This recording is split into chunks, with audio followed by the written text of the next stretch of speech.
Hesab edirəm ki, doğrudan da 3-cü Qarabağ müharibəsi o adı altında baş versə, bu artıq Ermənistan-Azərbaycan dövlət sərhədinin baş verən müharibə olacaq və bu halda Azərbaycan özündə o hüquq verir ki, ta İrəvana qədər, yəni düşmənin sona qədər, son məntəqəsinə qədər biz gedək və strateji hədəflərimizə çataq.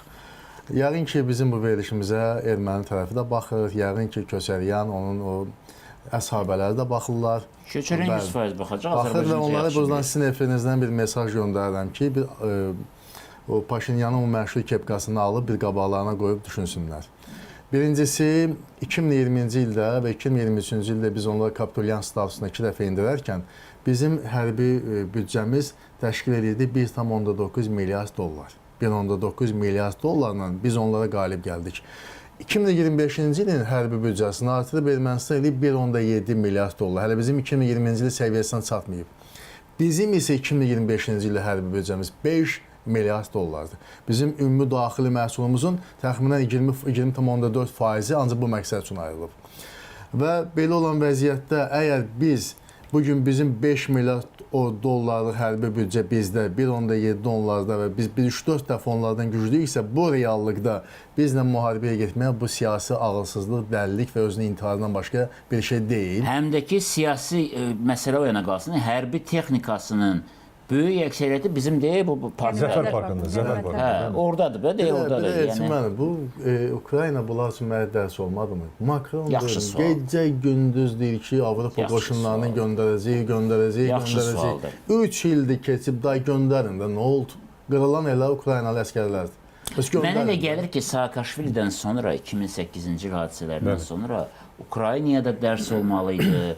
Hələ o Moldova oradan baş qaldırır, ona dərs olmalı idi ki, siz bu qərbə arxayınlaşıb, yəni o ipinin üstünə odun yığmaq məsələsi də deyil, ümumiyyətlə işlə əmək olmaz. Yalnız partnyorluq iqtisadi cəhətdən olabilir. Necə ki, Azərbaycan eləyir. 2020-ci ildə gecə-gündüz Ermənistanın yanında yer alan Makron bir əskərin göndərdi ki, Ermənistan tərəfində döyüşsün. Eşik olar mı sizcə? Heç zamanda olmayacaq. Hətta Ukrayna onlar üçün strateji əhəmiyyətlidir, yenə göndərə bilmirlər. Yenə göndərmədilər. İstəsə də göndərə bilmirlər. Bəli, yəni faktiki olaraq Paşinyanın bugün seçdiyi yol onu Zelenskinin vəziyyətinə gətirib salır. Zelenskinin vəziyyətinə. Ona görə də mənə elə gəlir ki, indiki vəziyyətdə Paşinyanın ən ağıllı siyasəti ola bilər ki, ABŞ-dan yardımlar kəsilib, Avropa öz hayındadır, yeganə yol Azərbaycan və Türkiyədir. Yaxınlaş bizə, bizimlə birlikdə ol, bizim şərtlərimizi qəbul edir. Bu həm də sənin icazın. Və Köçəryan da buna mane olmaq istəyir. Daha doğrusu Köçəryanı idarə edən Amma Qatar inan ki gedib. Artıq bu Qatarın dalıyca baxmaq və onun dalıyca daş atmağa bərabər bir şeydir. Artıq proseslər yekunlaşıb. Ərazi bütövlüyümüzü, suverenimizin məqamında, vaxtında həll eləmişik.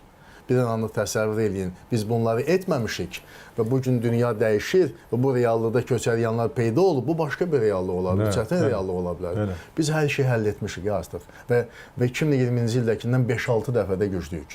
5-6 dəfədə güclüyük və müttəfiqlərimiz də Türkiyə kimi qardaş dövlət, Pakistan müsəlman dövləti, yeganə dövlətdir, nüvə silahına malikdir. Bütün bu reallıqlar fonunda gələ o qədər ağlını itirəsən ki, sən gəlib Azərbaycanla konfrontasiya yolunu seçəsən. Mənə elə gəlir ki, nicat yolu yeganə Azərbaycana yaxınlaşmaqdır, Türkiyəyə yaxınlaşmaqdır və bu Ermənistanın düşdüyündəki kritik vəziyyətdən xilas yoludur.